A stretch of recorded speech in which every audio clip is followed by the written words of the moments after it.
Previously on Off Grid with Gina and Thi.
Good morning, friends. As Christians, we rely on God's protection, but we still have to do our due diligence. Tonight, there's a big storm coming with high winds, and our trailer is surrounded by more trees than I would like to.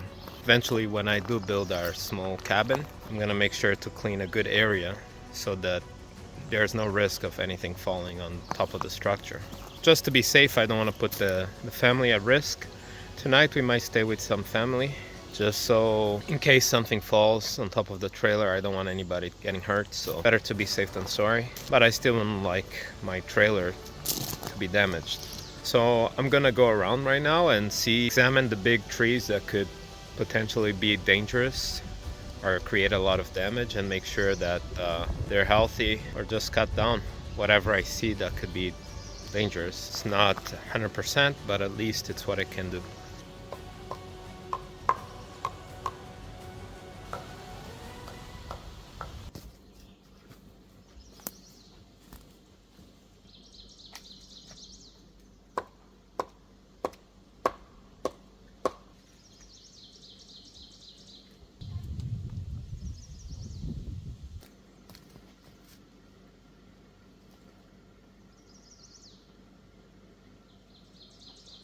So yeah, this tree here, I think it's gone through its life cycle.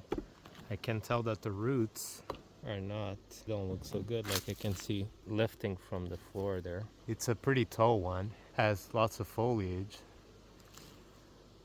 and could potentially land on my RV. So I'm gonna try to follow it that way.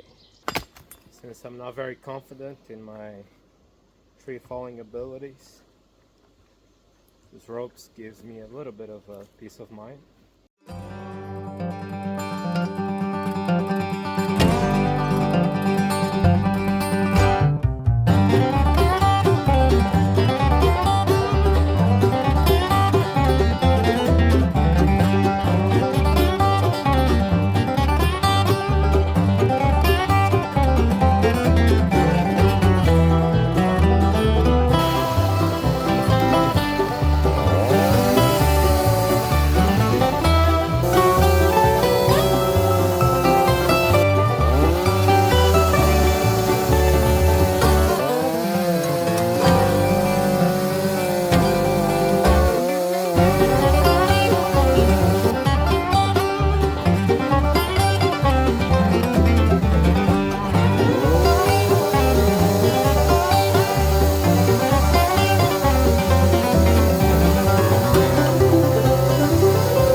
Not bad.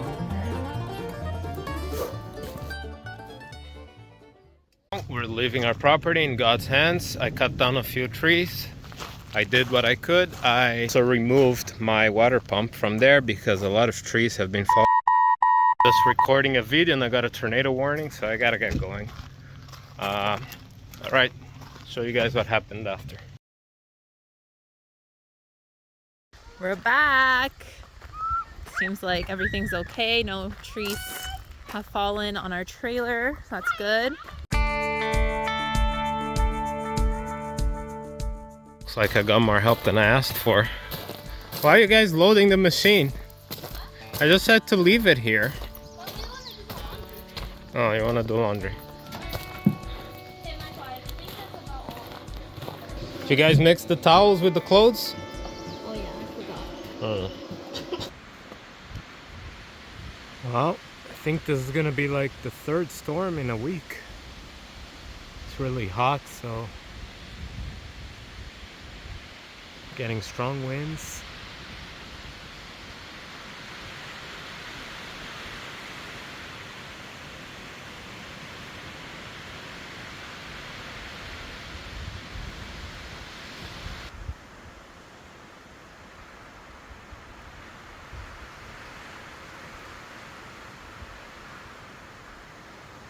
Another storm just a few days later after the warning, and we got hit with another storm.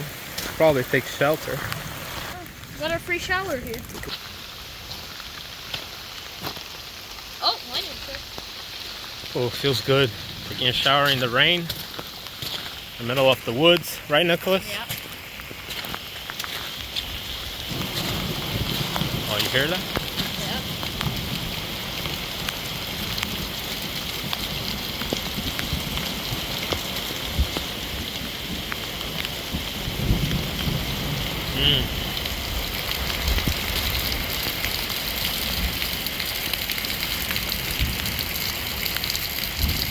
Yeah, it was pretty hot today. It was like 30 degrees. No, Feels like 37. Feels like 37. So It got to 40 eventually later. yeah, we're getting a heat warning here. Oh. Yeah, I saw the lining. But it's good the rain comes and refreshes because we're needing it. And Mommy and Michael and Lily, they went for soccer. They're probably gonna get canceled. Well, Michael's playing soccer right now. Oh man.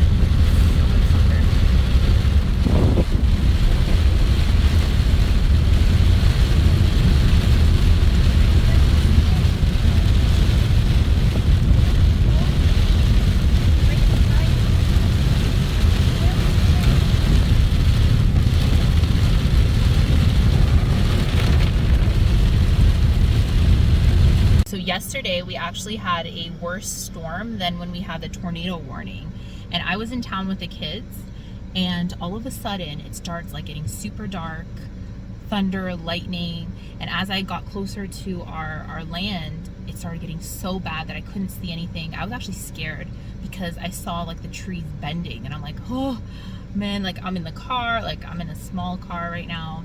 I actually ended up parking near a big rock just to stay behind so the wind doesn't, I don't know, that's just my logic, and that's where I felt kind of like safe. And I stopped a little bit, and then once I was coming into our road, that's when I saw that the trees were kind of falling. I saw that there were some trees that have fallen, and yeah, it was kind of scary. It was actually really scary, especially because I didn't have Chi with me. Like I feel comfort when Chi is with me, and yeah, so see this road over here? This road here is maintained by the people of this township. We're not part of this township. So the people, they pay something on their like taxes to have this road maintained, even though it's unorganized land. I think I spoke to one of the neighbors, and he pays like $200 to $300 a year on his taxes. We're not part of this township, so we don't pay. Our township doesn't even offer to clean roads, so that's why when we enter our township, which is that 1 kilometer road, we have to maintain that in the sense of like shoveling, and see, they put down gravel here. It's really bumpy though still, like it's still really like not the best. It's not like city roads, right? But if there's any holes or anything, they'll like fill it up a little bit. So they have those people, they have like a certain person taking care of that. We can use this road, like anyone can use this road. Hunters can come here because we actually have crown land here on this unorganized area as well, so people come and hunt. Yeah, so we have to maintain our side of the road, which is like 1 kilometer, which is not bad, and we are fine with that. We have our snow blower, we have our tractor, we have our shovel for our ATV, it works. but here it's maintained by the township, the people that live on this road, which is not a lot of people that live like full-time on this road. But yeah, it's a beautiful road, and I think this is one of the things that we fell in love with coming into our property, is this like beautiful road, like you're entering like some type of secret garden. Well, some people have been asking how much did we pay for our solar system. So in this video we're going to be sharing how much we paid and what we can get out of the system. We paid $24,000. Now $24,000 is a lot of money, and not everyone is able to budget for that.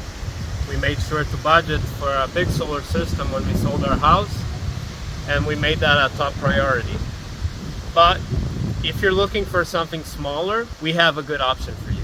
We're super excited that VTOMAN is partnering up with us. They sent us the Jump 1800 power station and the 220 watt solar panels to go along with it. Today I'm gonna let you know more about VTOMAN and their products, what you can do with it, how we're gonna use it, and also if you're in a budget, smaller budget. Yeah, so we're gonna put VTOMAN to the test today. We're gonna plug in our RV, see if it can handle our water pump and the fridge and all the small appliances here, the TVs. We'll see how it performs. All right, so let's unbox.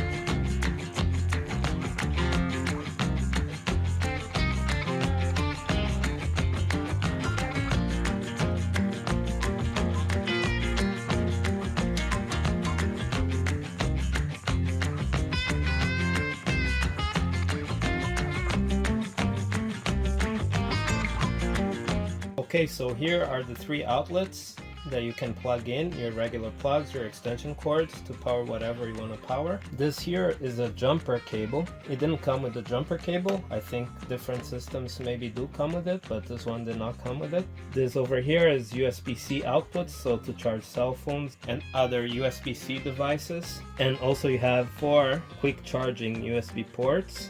So this is the input side where you charge the system. This over here is the DC output. This is also expandable, so if you want to buy another battery to increase your storage capacity, you just connect it over here to the other battery. So before we use it, let's go ahead and charge it.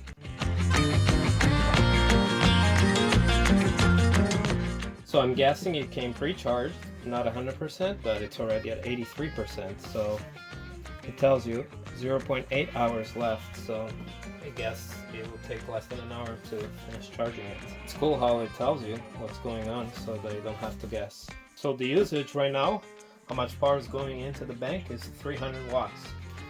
The solar panel we got is a 200 watts. We're not using it today because it's kind of gloomy outside, so we're just using our big solar array that's plugged into the trailer. We're using the plug in the trailer to charge this one. So while this is charging, let's go ahead and unbox the solar panel. Oh yeah, it's nice. Wow. Never had a portable solar panel before. I know. Comes with the solar connections. It's so well packaged too. Like everything's just so, like there's a place for everything, you know?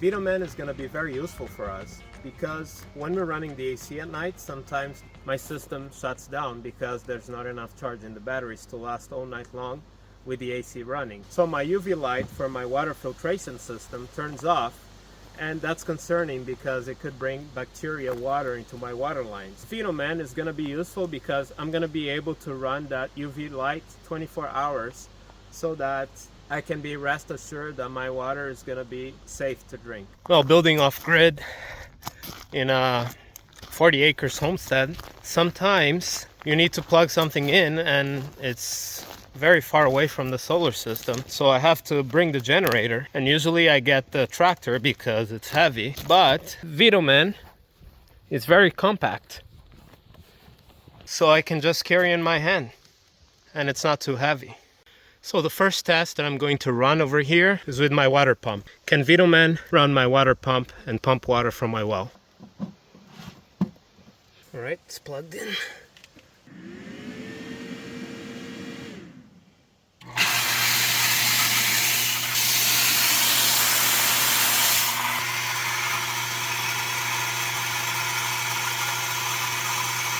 $740 watts.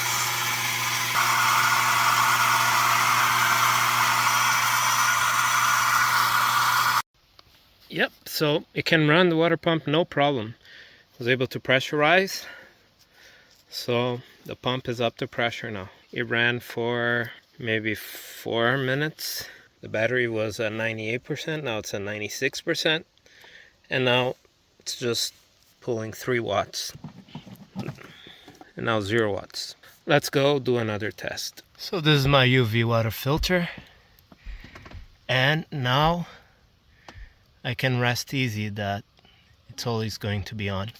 I'm gonna hook up the solar panels here, or I might even plug it in to the other solar system so that this stays always charged.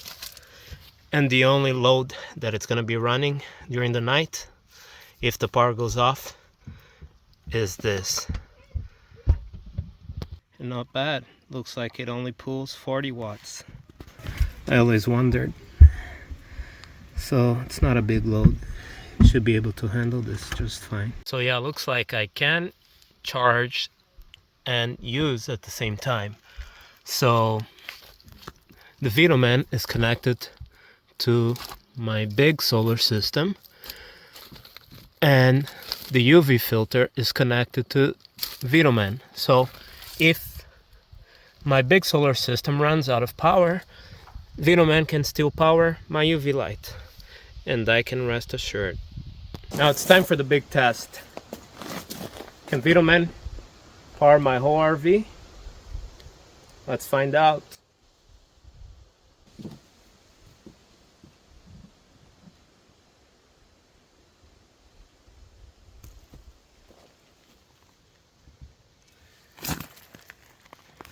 Okay, so I'm drawing 600 watts.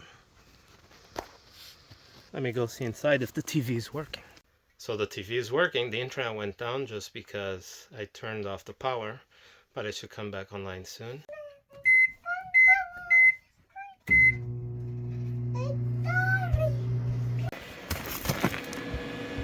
Microwave running 1850. It's a lot of power.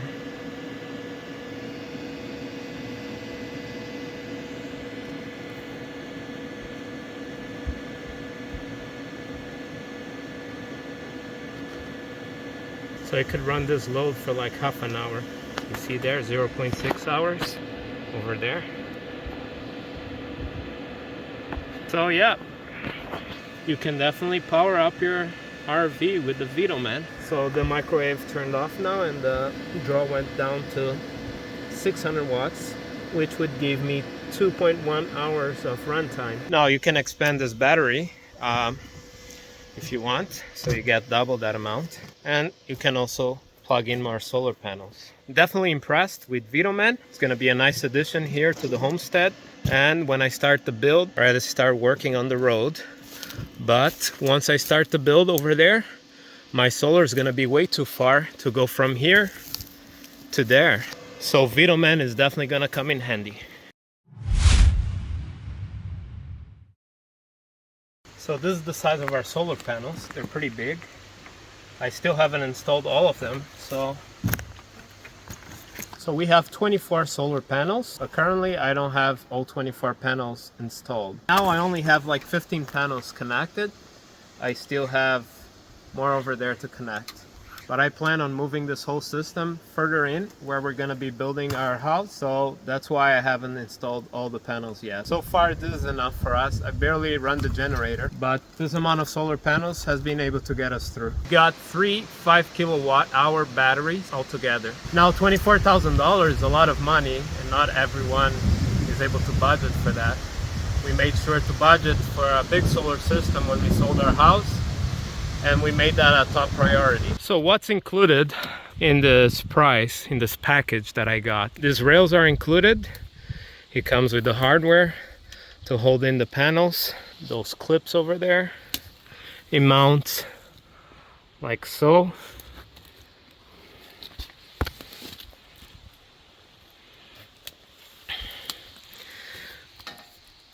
The panels connect to each other this way, and as you can see, this panel is not even connected. I just have 5 and 5. I have to connect this. Anyways, this cable is included. The one to join. These ones are in series. That's in series, and it connects in parallel. So these two rows are in parallel, connected together, and that one is just by itself. And this ground wire is also included. The conduit is not included. This is the only conduit I kind of did here, so I'm gonna link above how many feet or meters of this cable was included. All the cables go in here, the ground wire included, and they run all the way to the shed where the solar system is. All the wiring is going in here. There's a wire that's inside the ground wire, connects to the panel, and it also comes over here. I dug this and I put a plate, a grounding plate under the ground. I think it's around 2 to 3 feet because there's rock here. It's only so deep I could go. So the whole system is grounded. So this is the conduit where the wire is coming from. You can see the 4 wires coming, 2 negatives and 2 positives. The ground wire. The ground wire comes here. It's connected to the batteries. And yeah, the ground wire also comes in here and it's grounding the panels. So all the grounds are connected. And this is the hole where the ground wire leaves the shed and goes underground on the other side. So all these 3 batteries are included. It comes with a stand for the battery over there. These cables that connect to the batteries are also included. This junction box for the batteries are also included. I also got this Wi-Fi where I can monitor the system through Wi-Fi. So I have 2 of those also included. I have the 2 inverters, 3,500 watts each.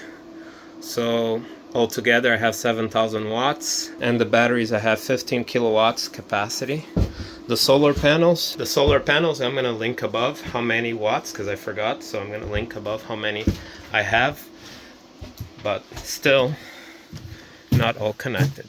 Yeah, so I still have more cable here. I didn't cut the cable because I'm gonna be moving this, so I might need this. I didn't want to cut it, so I just left it here for now. And the advantage with running a high voltage system like the panels is that you can run in a thin gauge wire instead of needing a heavy gauge wire, because it adds up if you're running a long distance. So I like the system that it runs on higher voltages. You see the batteries is at 53 volts. Let me see how many volts it charges. So up to 280 volts this DC. So that's pretty high voltage. So when you run a low voltage system, then you need heavy gauge wires for higher amperage. But with a high voltage, low amperage system, then you can run thinner wire and it's more affordable. This is included. It's also a breaker for the solar panels before it goes into the inverters. There's these breakers over here that I can turn off the solar. And I think that sums up what's included. Now what's not included is I got this for the generator. When I turn on and off the generator, it goes into the inverter. It's like grid charging basically, but it's the generator. And this panel also, I think this is a sub panel. This is not really the panel that I need, but it works for now. I just had to do a jumper to connect the 2 inverters together so they're all sharing the 7,000 watts. If I was running 240 volts, then I could not have that jumper wire there. But because I am running only 120 volts, they need to be connected together. So yeah, this panel is not included, and the wires going from there to the inverter, from the inverter to the panel, that wire is also not included, and all the other breakers and wires, this is not included in the system. So it goes in from the DC in, the solar panels in, and the batteries into the inverters. That's all included. So this system works for me on sunny days. On cloudy days and rainy days, then no, because I don't have enough storage to last me 2-3 days with no sun. But as it is, it was already $24,000. So if I wanted a bigger system, it's probably looking over 30 grand, which was out of our budget. So we got what we could. We're okay with running the generator once in a while. In the future, we might expand to have a bigger system. But in the meantime, we prefer to be debt free. So we get what we can afford. So yeah, that's how much we paid for our solar system and what we can do. Let me know in the comments below if you have any questions about the solar system. So anyways, guys, make sure to like and subscribe. And don't forget to check out VTOMAN.